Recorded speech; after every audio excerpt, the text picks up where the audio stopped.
जिले के प्रधान आज जिला अधिकारी कार्यालय पे ज्ञापन देने पहुंचेंगे। इस वक्त पीडब्ल्यूडी गेस्ट हाउस में जिले के प्रधान एकजुट हो रहे हैं। क्या मामला है? 7 सूत्री मांगों को लेकर आज जिले के प्रधान जिला अधिकारी कार्यालय पे पत्रक देने पहुंचेंगे। देखा जा रहा है कि प्रधानों की समस्याओं को लेकर आज आए दिन देखा जा रहा है कि कहीं बैठक, कहीं वार्ता, कई समस्या, तमाम चीज़ें हैं। प्रधानों की समस्याओं को लेकर आज खुद स्वयं सारे प्रधान एक मंच पर आ गए। उनकी समस्या क्या है ये भी जानने की जरूरत है। 7 सूत्री मांगों को लेकर जिस तरीके से जिला अधिकारी कार्यालय पे प्रधान आज पहुंचेंगे, आइए बात करते हैं प्रधान संघ के पदाधिकारियों से और लोगों से कि आखिर जिला अधिकारी कार्यालय पे पत्रक देने की स्थिति कहाँ से उत्पन्न हो गई। जी, जयप्रकाश यादव, अखिल भारतीय प्रधान संगठन मंडल आजमगढ़ के मैं मंडल अध्यक्ष हूँ और ब्लॉक प्रधान संघ अध्यक्ष नगरा भी हूँ। सभी हमारे जिले के प्रधान संघ के अध्यक्ष हर ब्लॉक से लमसम लोग आए हुए हैं और प्रधान साथी भी बड़े पैमाने पर आए हुए हैं।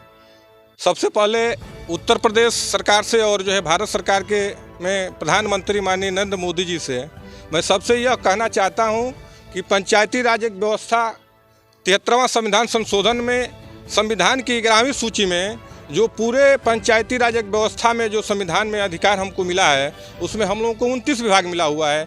29 विभाग को हमको दिया जाए, उस अधिकार को हमको दिया जाए। भारत में केरल और कर्नाटक में 2 ऐसे प्रदेश हैं जिसमें 29 में 22 और 23 विभाग मिला हुआ है। लेकिन भारत में कई राज्य उत्तर प्रदेश है, यहाँ हमको जो भी अधिकार मिला हुआ है थोड़ा बहुत, उसमें से भी छिनौती हो रही है। जैसे जो अभी हाल में नरेगा में जो गाइडलाइन नई आई हुई है, उस गाइडलाइन से हमारे सभी प्रधान यह सोच रहे हैं कि सरकार कर रही है कि हमको नरेगा में प्रगति चाहिए, लेकिन 213 में हम 8 बजे हाजिरी लगवाएंगे ऑनलाइन और पुनः 4 बजे ऑनलाइन हाजिरी लगवाएंगे। ये संभव नहीं है। जहां 400 मजदूरी है वहां 213 में 8 बजे से लेकर के 4 बजे तक मजदूर काम नहीं कर पाएगा। दूसरी बात यह है कि 400 की जगह पर 213 में कैसे प्रधान काम कराता है जानता है। उसके बाद ऑनलाइन का जो हाजिरी है, प्रधान जब रोज अपने लेबरों को लगाता है तो लेबर यह समझता है कि हमारी हाजिरी लग गई, लेकिन ऑनलाइन जब नहीं काम करेगा, हाजिरी नहीं लगेगी, उस दिन की मजदूरी कौन देगा। प्रधान के पास ये बहुत बड़ी समस्याएं हैं। उसके बाद हम लोकसभा और विधानसभा निचले कड़ी में हम ग्राम सभा के जनप्रतिनिधि हैं।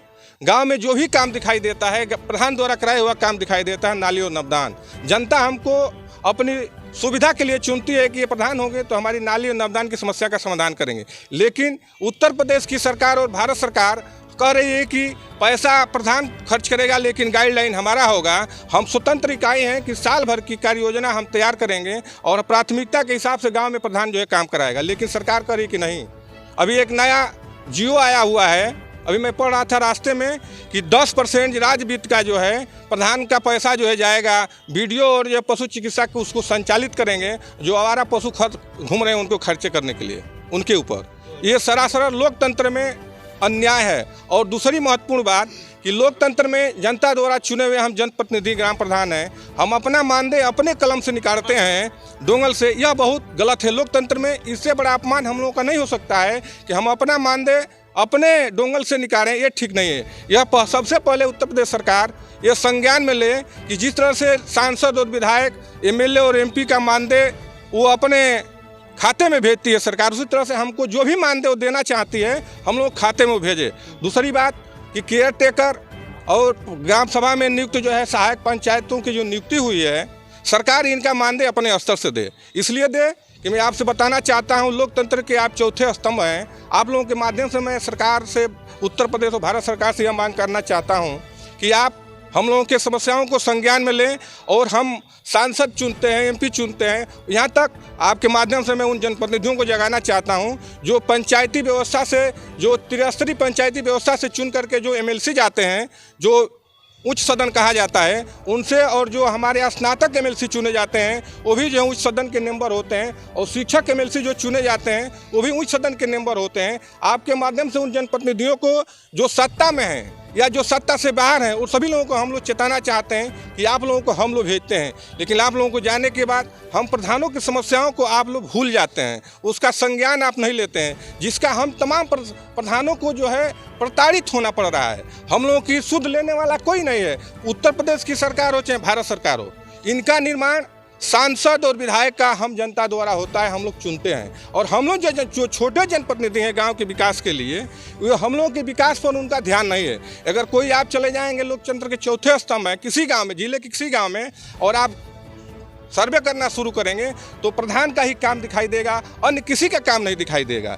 ये तमाम सूत्री मांगों को लेकर के हम लोग जिलाधिकारी महोदय से आज अवगत कराने के लिए आए हुए हैं। अपनी बात को, अपने दर्द और पीड़ा को इस ज्ञापन के माध्यम से बताएंगे। उसके बाद हमारे सभी ब्लॉक अध्यक्ष मौजूद हैं। ये लोग 16 तारीख को अखिल भारतीय प्रधान संगठन, जो भारत स्तर का संगठन है, उसके बैनर तले या अपने सवाल पर ब्लॉक पर जो है धरना और प्रदर्शन करेंगे।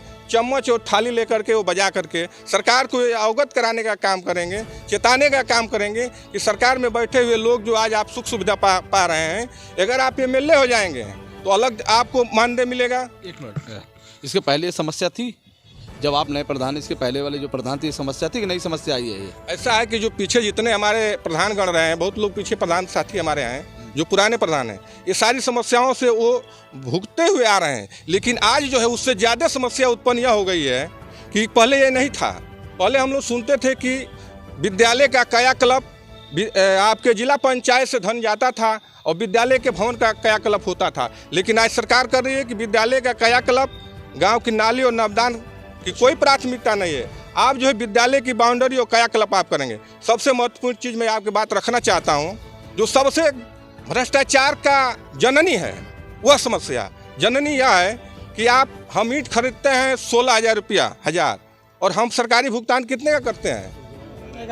11 और 12,000 का करते हैं। हमारा वही हाल बालू का है, वही हाल छड़ का है, वही हाल सीमेंट का है। हम नरेगा में सीमेंट का 250 रुपया हम जो है पेमेंट होता है, और हम खरीदारी कर रहे हैं 430 का। यह बताइए प्रधान जो है बाजारू रेट कितना अधिक है, और सरकारी कम रेट पर जब हमारा पेमेंट होगा तो कैसे कामों कराएगा? ये हमारी समस्याओं का सुध लेने वाला कोई जनप्रतिनिधि है ही नहीं है, जिनको हम लोग स्वयं चुनते हैं।